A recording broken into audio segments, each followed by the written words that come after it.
At age 10, Samuel believed his future had already been decided. He sat in the last row of his classroom, not because he wanted to, but because the teacher had quietly placed him there. His test papers came back covered in red ink. Some classmates whispered that he was slow. Others laughed when he struggled to read out loud. Samuel didn't argue. He believed them. In his mind, big dreams were for big people, and he was certain he wasn't one of them. Samuel lived with his mother in a small, crowded apartment. She worked long hours, came home tired, and yet every evening she would ask two simple questions. What did you learn today? And what are you going to do with what you learned? One night, after another rough day at school, Samuel finally said, "I'm just not smart. I'll never be anything special." His mother looked at him, not angry, not disappointed, but steady. She said, "Your mind is like a muscle. If you don't use it, it stays weak.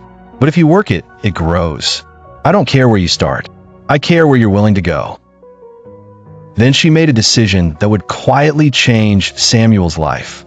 Every week, he had to read 2 books, any books, and write a short summary. No excuses, no complaining, just effort. At first, it was painful. Words blurred together. Pages felt endless. Samuel wanted to quit more times than he could count. But something strange began to happen.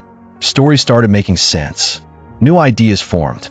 He discovered worlds bigger than his apartment, bigger than his neighborhood, bigger than the labels people had placed on him. Months passed, then years. One day, Samuel raised his hand in class and answered correctly. The room went quiet. The same students who once laughed now stared in surprise. That moment lit a fire inside him. For the first time, he thought, what if I'm more than I've been told? From that day on, Samuel decided to think bigger.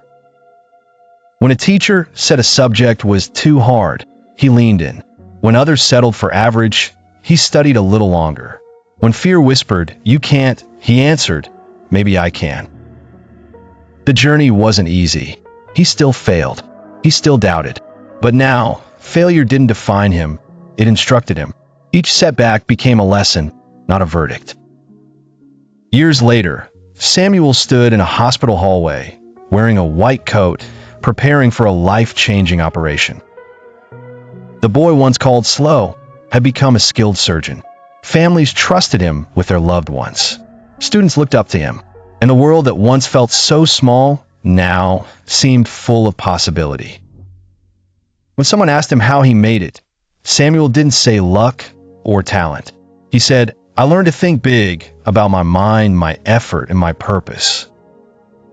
Here are the lessons Samuel's story leaves us with. First, your beginnings do not determine your destination.